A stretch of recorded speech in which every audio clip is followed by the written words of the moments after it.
Have you ever walked away from a family gathering feeling like something wasn't quite right? Maybe a strange comment, a look, a silence that felt too loud. For me, it wasn't just a feeling, it was a transaction, drained from my bank account just hours after the hugs, the photos, the fake smiles. And when I asked my brother-in-law about it, he didn't even flinch. He just laughed and said, "Collateral damage." This is the story of how I went from being the overlooked sister-in-law to the woman no one saw coming. The betrayal was personal, the revenge, quiet, but unforgettable. But before we begin, if you love stories about real family drama, emotional resilience, and that slow burn justice we all crave, make sure to hit that subscribe button and turn on notifications so you never miss a story from Reddit Family Tales. Every week, we dive into true-to-life narratives that are raw, revealing, and deeply relatable. Now, let me take you back to that weekend, the one where everything, and I mean everything, changed. I should have known something was off the moment I arrived. The hugs were a little too tight, the smiles too rehearsed, and the way my sister Lisa kissed me on the cheek, like she was thanking me for something I hadn't done yet. It was the annual reunion at the lake house, the one my parents insisted on hosting every 4th of July weekend. Fireworks, matching t-shirts, the obligatory family group photo. I hadn't attended in 3 years. After the divorce, after Mum quietly removed my name from the group chat, after Dad forgot my birthday 2 years in a row, I told myself I was done. But this year, I came. Mostly because my niece had begged me on the phone, and because deep down, some tiny, deluded part of me wanted to believe things had changed. They hadn't. Dinner was served in stages. Somehow, my seat was at the kids' table, next to my 15-year-old cousin and the dog. Lisa and her husband Greg sat at the head, chatting animatedly with Mom and Dad like they were royalty. I remember reaching for a second helping of salad, and Greg said, half joking, "Don't be greedy, some of us actually paid for the groceries." Everyone laughed. I forced a smile, the same one I'd been forcing since I was 17. When you grow up as the responsible daughter, you learn to swallow a lot. Your feelings, your pride, and sometimes even your own voice. But nothing could have prepared me for what happened 2 days later. The reunion ended the way it always did. People rushing out, half-hearted goodbyes, Lisa yelling instructions about the group photo she'd post once it's edited. Greg slapped me on the back as I walked to my car and said, "Hey, thanks for being such a team player this year." Again, that weird grin, like I'd just handed him something. It wasn't until the next morning, while waiting in line for coffee, that I checked my bank account. At first, I thought there was a glitch. Then I scrolled, and my stomach dropped. $12,600 withdrawn, gone, 3 separate transfers, all within the same 24-hour period, to an account ending in numbers I didn't recognize. I froze. My breath caught in my chest. I called the bank immediately. They flagged it, started an investigation, and told me the funds had been wired to a business account listed under Brooks and Linton Renovations. I'd never heard of it, but I knew someone who had. Greg Brooks, my sister's husband. He ran some small-time construction firm that had always seemed on the verge of failing. Lisa was constantly talking about tight months and how they were waiting on a big client to come through. And just last week, during a forced family Zoom call, Lisa had mentioned how grateful they were for a recent investor. Investor? Was it me? I called him. He answered with that same smug tone he always used, like everything in life was just slightly beneath him. "Hey, what's up? Didn't think I'd hear from you so soon after the party." I skipped the small talk. "There's 12 grand missing from my account, Greg, and the account it went to. It's your company." Silence, then a chuckle. "Oh, that?" He cleared his throat. "Look, it's complicated. There was an opportunity. We needed a quick float, and Lisa said, well, she said you'd understand. Family and all." My heart was pounding. "You stole from me." He laughed again, slower this time. Relax, it's just temporary. Lisa said you barely use that account anyway. Call it collateral damage. Collateral damage, like I was a building, or a cost of war, not a person. I hung up. I didn't scream. I didn't cry. I didn't even call Lisa. I just sat there in the parking lot of that coffee shop while strangers walked past me holding their lattes and blueberry muffins. And I made a decision. They took from the wrong woman. I didn't go home right away. I sat in my car for over an hour, engine off, just listening to the faint hum of the highway beyond the parking lot. The betrayal sat in my chest like a stone. But I've learned, especially as a woman in finance, that power doesn't always come from reacting. It comes from tracking. And Greg. He had just given me the perfect reason to open every locked drawer. By the time I walked into my apartment, I was already planning my audit. Yes, audit, not revenge, not confrontation, just quiet, methodical truth. I pulled out my laptop, logged into every financial platform I'd ever used, and started combing through transactions from the last 2 years. At first, it seemed like a one-off theft, but then I found a Venmo payment I didn't remember authorizing. $800 labeled "Thanks for the drywall." I don't even own drywall. A month prior, a Zelle transfer for $2,000. Memo. Contractor bonus. Then a recurring payment I'd never noticed, small, $190 monthly, quiet enough not to raise alarms. All tied to Brooks and Linton, all tied to Greg. Suddenly, I realized something. He hadn't just drained my account once. He'd been siphoning me for months. It made me sick. Not just because of the money, but because Lisa had to know. My sister, my blood. The girl who used to braid my hair before school. She wasn't just passively complicit, she was in on it. That night, I didn't sleep. I opened every PDF bank statement from the last 18 months. I matched transaction IDs, cross-referenced tax filings. By 3 a.m., I had a spreadsheet that would make the IRS weep. I had timestamps, account numbers, transaction memos, even IP addresses from the logins.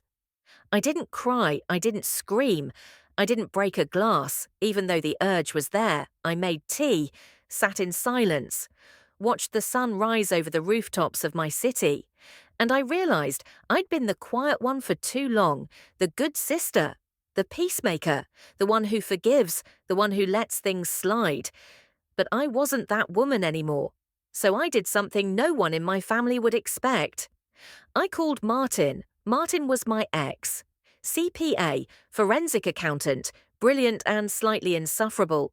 We hadn't spoken since the breakup 2 years ago, which ended with him saying, "You don't need anyone, and that terrifies you." Maybe he was right, but at that moment, I didn't need comfort. I needed skill. And Martin, he loved a puzzle, especially one with dollar signs. He picked up on the third ring. "Wow," he said.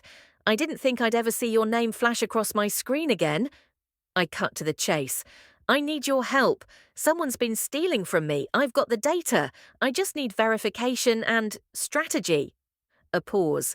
"You sound different," he said. "I am." And for the first time in a long time, I meant it. He agreed to meet, discreetly. No emails, no text trails. Just a coffee shop in the financial district. Back booth, no phones. We sat across from each other the next morning. I slid my tablet across the table. Martin's face changed as he scrolled. "This isn't petty theft," he murmured. "This is embezzlement. It's layered, coordinated. Someone's laundering this through a shell LLC." I nodded. "Greg's company, Lisa's husband." Martin let out a low whistle. "You always did attract charming people." I ignored the dig. "What can I do?" He looked at me, eyes sharp. "You already did it. You kept records. You stayed calm. But now, you'll need to be surgical. No confrontation, not yet. You gather, you wait, and when you strike, make sure they can't breathe."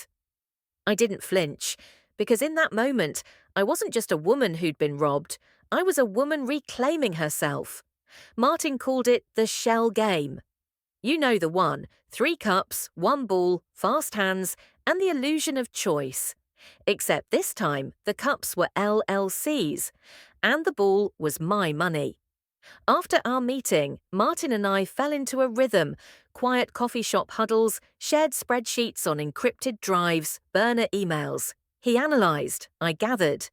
Every day after work, I'd change into leggings, tie my hair back, and become a forensic sleuth in my living room. What we found was worse than I imagined. Greg wasn't just dipping into my account.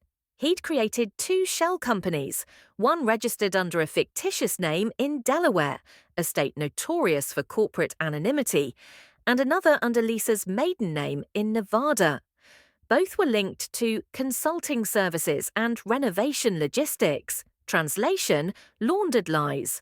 And they didn't stop at me. Martin traced deposits from other relatives: Aunt Rachel, who always wrote off Greg's success as finally turning the corner; Uncle Theo, who invested $5,000 into a project he was too embarrassed to explain. Even my parents had been quietly drained, though they hadn't noticed. Greg had disguised the theft as repayment for an old family loan. Lisa had always been the golden child, the pretty one, the clever one, the fixer. But now she was something else, the frontwoman of a con. Martin laid it out clean. This isn't amateur hour. They've built a siphon system. Greg moves money into Shell A, then invoices Shell B for work performed, which doesn't exist. Then Shell B wires it out as salary or expenses, making it look legit on paper. It's money laundering, plain and simple. And I'm the bank, I said flatly. Number U were the bank. The difference hit me. I wasn't just a victim, I was a liability. They hadn't come after me because they needed me. They came because they thought I was quiet, predictable, expendable. It made me think back to a moment at the reunion. Lisa had pulled me aside, smiling too sweetly. "You know, it's really great having you here. It means a lot to Mum and Dad." I'd nodded then, not realising the coded message. Keep playing nice, stay blind, keep being useful. But I saw it all now. The manipulation wasn't new. This was just a new format. Digital theft instead of emotional. Martin gave me a choice. We could go to the feds. This is financial fraud across state lines. Or you could wait, watch, let them think they've won, and then shut them down in a way that leaves no room for doubt. I didn't answer right away, because this wasn't just about theft. This was about identity. My family had always treated me like I was less, the backup plan, the support beam. And Greg? He didn't steal from me out of desperation. He stole because he could. That night, I opened my phone and stared at a photo from the reunion. Everyone smiling, Greg with his arm around Lisa, me off to the side, holding a paper plate, looking like I didn't belong. I took a deep breath. Then I opened a new folder on my laptop, named it Reunion Retribution. Because this wasn't just a shell game anymore, it was checkmate, and they didn't even know they were on the board. It's strange how calm you can feel when everything clicks into place. That Friday morning, I stood in my tiny kitchen, whisking eggs, while Martin's voice came through my Bluetooth speaker. "We've got them," he said simply. "I just pulled the last piece." He'd traced a fake invoice labelled Emergency Repairs, Memorial Donation, a document Greg had submitted to justify a $7,200 withdrawal from a shared family trust. A trust that had been created by my grandfather. For educational purposes. Greg had marked the transaction as a donation to a non-profit. Except the non-profit's website was a single page, hosted in Lithuania. The address listed: a P.O. box next to a Taco Bell in Jersey City. It was perfect, sloppy, arrogant, and utterly traceable. I didn't cry, I didn't scream, I didn't even flinch. I just sipped my coffee, reached for a notepad, and began to sketch out the next step. They would walk right into it. I sent a message to the family group chat, just one line: Thinking of hosting a small thank you dinner for everyone who made the reunion happen. Just my way of giving back. Saturday night, my place. Greg replied instantly. Free food, I'm in. Lisa added, Oh, that's sweet of you. Can I bring dessert? Of course you can, I thought. Bring anything you want. You'll be leaving with nothing. Saturday, 6:58 p.m. They arrived exactly on time. Lisa wore that familiar smug cardigan she always used when she wanted to look casually superior. Greg showed up with a six-pack of overpriced IPA and a too-wide grin. The table was already set. Candles, soft jazz, lemon chicken in the oven. I played the role, gracious, warm, slightly nervous even. Just wanted to show my appreciation, I said, handing out drinks. I know family can be complicated. Lisa laughed.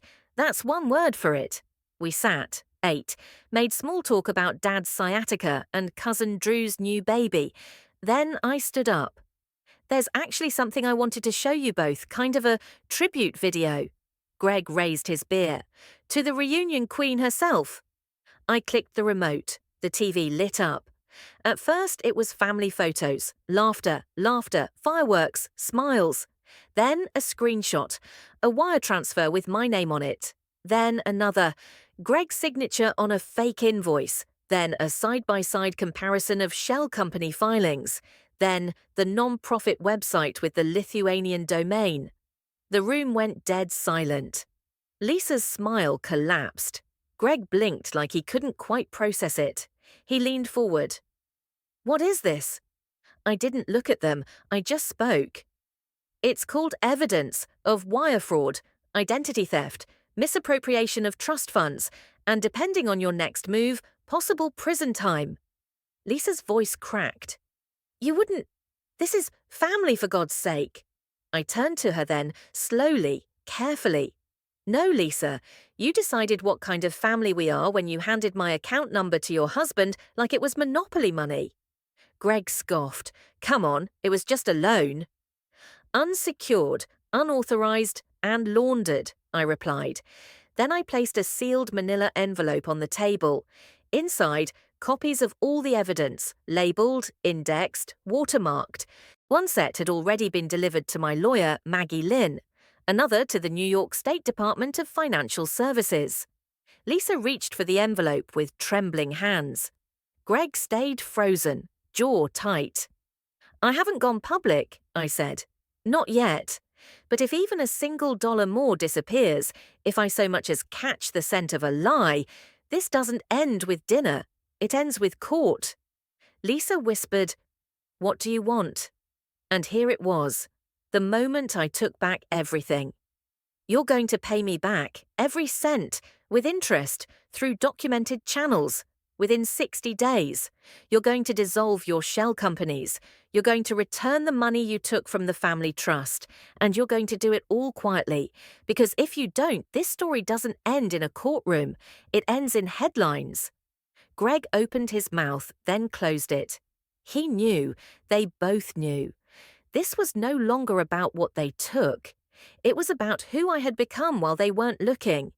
It didn't take long. By Sunday morning, the phone calls started. First came Mom. Sweetheart, she began, her voice trying to sound light, normal. I heard there was some kind of misunderstanding with Greg. I paused. She wasn't calling to check on me. She was calling to protect the image. It's not a misunderstanding, Mum, I said, voice calm. It's theft, repeated, documented, coordinated. A pause on her end. Then, as expected. Well, you know how Greg can be. He's ambitious, sometimes too ambitious, but airing dirty laundry like this, it's not good for the family. I stared at my ceiling fan, counting the blades to keep from laughing. Mom, he stole over $15,000 from me and nearly as much from the family trust. She sighed. Okay, I'm not saying it's okay, but do we have to make this into a whole thing? That was the moment I realized. Some people don't want justice. They want silence. Not because they don't believe you, but because your truth threatens their comfort. And I had finally stopped playing the part of the agreeable daughter. "I'm not asking for your permission," I said gently. "I'm asking for distance." She didn't call back, but the silence didn't last long. Monday afternoon, an email popped into my inbox, subject line, "Need to talk." Sender, Aunt Rachel. She was the quiet one in the family, kept her head down, taught middle school for 27 years, baked lemon bars for every reunion. We'd never been particularly close. But her message? "Hi, honey, I saw what happened. You're braver than I ever was. I loaned Greg money 2 years ago. He told me it was for a veterans housing project, said he'd pay me back with interest. He never did. Then he ghosted me. I was too embarrassed to tell anyone, but I kept the wire receipts. If you need them, they're yours. You're not alone in this." I stared at her words for a long time, not because I was surprised, but because I'd spent so long thinking I was the only one they preyed on. Turns out, I was just the first to fight back. I called her. We spoke for nearly an hour. She told me that Uncle Theo had also invested in a fake project, that Cousin Marina had gotten a cryptic Venmo request from Lisa with the words, "Just covering something for Mom, send when you can." Lisa had been siphoning from everyone, each one too polite, too embarrassed, or too loyal to question it. What made me different? I'd stopped needing their approval. By the end of the week, I had a list, not just of victims, but of witnesses, people who were finally ready to speak, not to the authorities, not yet, but to each other. I created a private group message, Reunion Truths. 12 members, all family, all defrauded in some way by Lisa and Greg. Some were cautious, some angry, some just sad. But what connected us was the same thing. We had trusted them, and they had treated that trust like a debit card. And for the first time in years, our family was talking, really talking. No more fake smiles. No more pretending everything was fine for the sake of tradition. Just truth. And the slow, aching beginning of accountability. Meanwhile, Greg and Lisa went dark. No texts, no calls, no posts. Greg even deleted his LinkedIn, but I knew they were watching. Because one morning I received a handwritten letter in the mail, no return address, just 3 lines. "We didn't think you'd go this far. You've humiliated us. Hope it was worth it." I folded the note slowly, slipped it into a drawer, didn't respond. Because this wasn't about humiliation. This was about boundaries, about respect, about finally saying, "I will not be the quiet one anymore." And in that silence they left behind. Other voices began to rise. It started with a group text from Dad, short, formal, like a corporate memo. "Family meeting at the lake house Saturday at 2. We need to talk this through. Everyone deserves to be heard." It didn't say Lisa and Greg, didn't say fraud or theft or "you were right." Just talk this through. I stared at the screen, then typed, "I'll be there." Saturday, 1:57 p.m. The gravel crunched under my tires as I pulled into the familiar driveway. The lake house stood exactly as it always had. Weathered shutters, chipped white siding, the faded swing still hanging from the maple tree. It looked the same. But it felt different, like something sacred had been quietly broken. Inside, the air was thick with tension. Lisa was already there, sitting beside Greg on the living room couch, her arms crossed tight. Greg didn't look at me. Aunt Rachel sat near the fireplace, eyes down, clutching a folder to her chest. Uncle Theo stood by the window, hands in his pockets. Mum was in the kitchen, pretending to fuss over lemonade. Dad sat in his recliner, neutral, silent, unreadable. I took a seat. No one spoke for a moment. Then Dad cleared his throat. "I called this meeting because this family's falling apart. There's anger, accusations, and I think we've all had enough drama for one lifetime." I almost laughed. Drama? What had happened wasn't drama. It was betrayal, with interest. But I stayed quiet. For now. Lisa was the first to speak. Her voice was brittle, defensive. "I just want to say what happened. Whatever you think happened, it wasn't malicious. We were trying to build something. Greg's business had potential, and we thought, You thought, Aunt Rachel cut in, her voice shaking. You thought it was okay to steal from me? Lisa blinked. I didn't steal from you. Yes, you did, Aunt Rachel said, louder now. You sent me a fabricated invoice. You said it was for school repairs. I paid it. Greg cashed it. That's theft. Greg finally spoke, voice low, annoyed. We didn't ask you to pay it. You volunteered. No, I said calmly. You manipulated. You faked paperwork. You siphoned funds through companies that don't exist. That's not volunteering, that's fraud. Mum stepped in then, hands raised. Okay, let's not point fingers. Let's just try to move forward. But the room wasn't listening anymore. Uncle Theo stepped forward, holding up his phone. I have bank statements too. Greg told me it was a short-term investment, said we'd be family partners, never saw a dime. And when I called him, blocked. Lisa stood up. So what? We're just going to crucify us in front of the whole family, like none of you have ever made mistakes. Aunt Rachel stood too. Not like this, we haven't. I stayed seated. Then I opened the folder on my lap. Inside, a signed statement from a former contractor who'd been hired by Greg under one of the fake LLCs, then never paid. Martin had tracked him down. His affidavit was notarized. His words were simple. Greg Brooks promised payment. He disappeared. I found out later the company didn't exist. I placed the statement on the coffee table. No one touched it. The room was silent now, not angry, not chaotic, just heavy.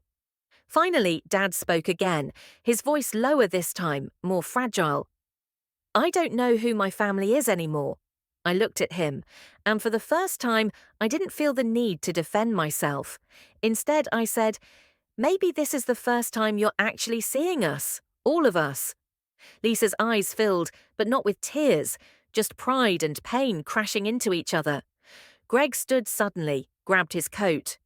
This is a waste of time. No one stopped him. He walked out the front door.